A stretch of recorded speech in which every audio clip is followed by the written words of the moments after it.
Let's try this again. Spencer German back with you as part of the Browns Digest YouTube channel and brownsdigest.com coverage of your Cleveland Browns as we recap everything we saw out in Berea today. Team continuing preparations for Super Wildcard weekend as they get ready to travel to Houston on Saturday, actually opening up the weekend with that 4:30 game in Houston at NRG Stadium. And obviously some good news for the Browns today. We'll start with that, of course. Grant Delpit, who had been on the IR for 4 weeks to sort of finish off the regular season, was designated to return off that injury reserve today.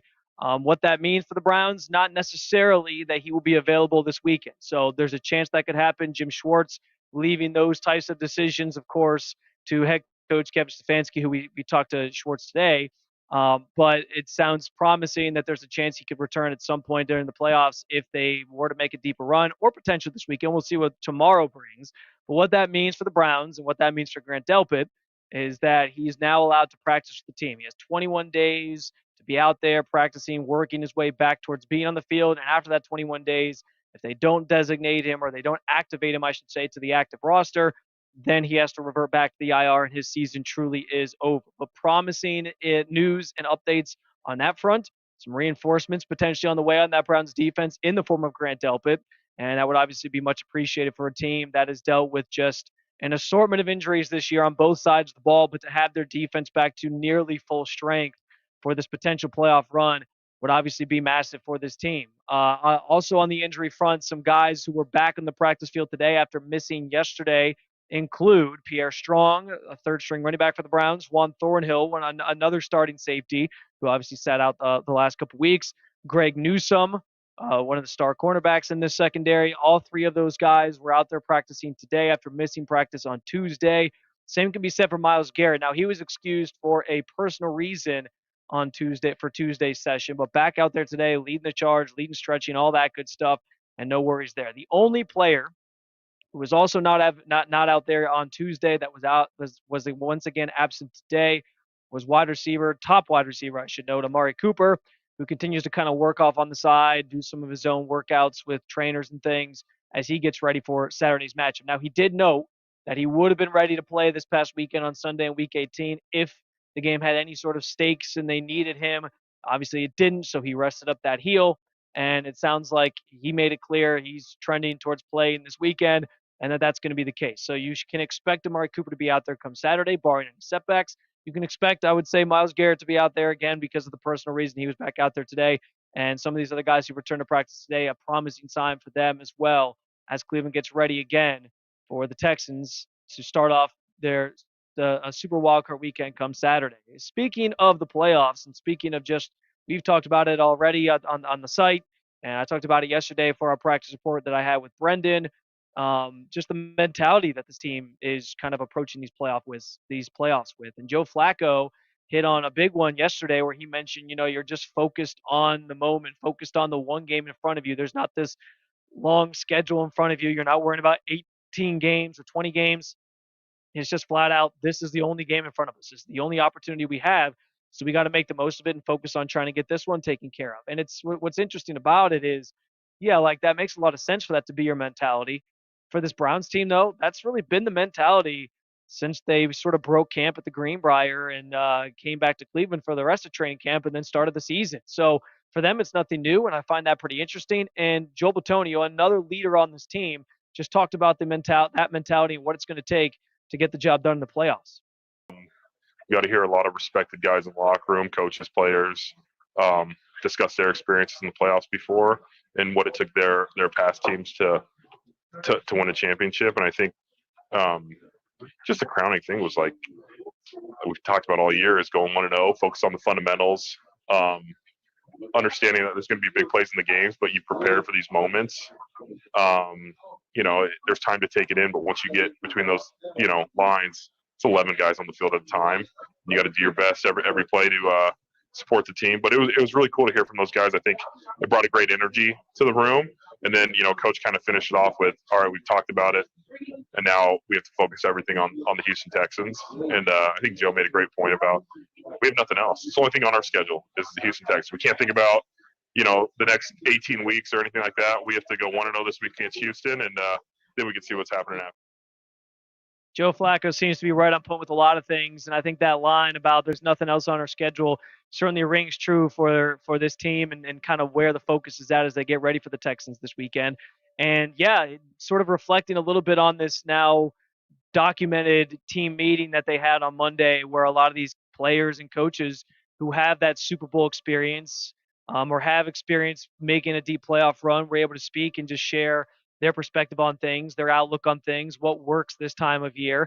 And like I said, I think the fact that this team has already kind of had it ingrained in them that they're taking it one game at a time, or as they would say, go 1-0 each week, certainly means that there's the potential that they're going to just continue to ride that in the playoffs, and that it could mean there is a lengthy stay in this postseason ahead of them. So I think they're taking the right approach. I think it makes a lot of sense the way they're attacking this thing. And what's the best part about it really is that they've sort of subscribed to that belief all season long, or at the very least, since a lot of these injuries started happening, they realized as people started writing them off that they were just going to keep on fighting and keep on pushing and use the next player that's stepping in to try to just keep riding that wave. So it's all positive. It's all just laser focused right now out in Berea. And part of that, I think, too, as you talk about previous coaches or players that have that Super Bowl experience or have a deep playoff run or playoff experience in general, is we like to make comparisons. Let's be honest with ourselves. And I thought Jim Schwartz added some context to just it's partly that mentality that I mentioned with them being so just in the moment and where their feet are right now and one game at a time. But I think beyond that, we've heard all year about how special that locker room is and how tight knit this group can be with each other, and they're always rooting for each other, and everybody wants to see everybody succeed, and there's just this closeness, and they are always trying to spend time together on and off the field, and that's something that's hard to replicate, and that's something that I think the best teams and Super Bowl caliber teams have. Jim Schwartz talked about that a little bit more. He actually compared this 2023 Cleveland Browns team to another team that he was part of that went and won a Super Bowl. Those guys just they've been around. They know this is a special season and a special team, and they want to continue to be part of it. Couple days ago, I was telling the team some of the similarities that I saw between our team in 2017 with the Eagles, and probably the biggest one is how much the players enjoy each other.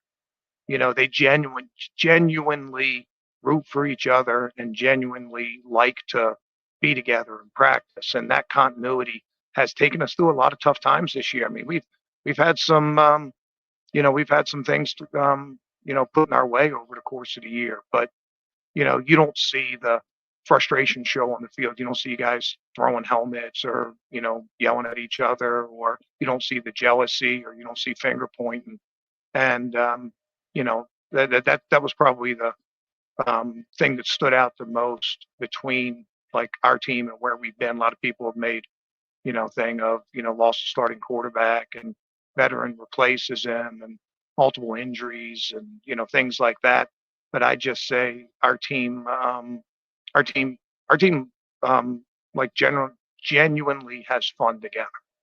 And you can do some things as coach to try to push them in that direction, but it has to come organically from them.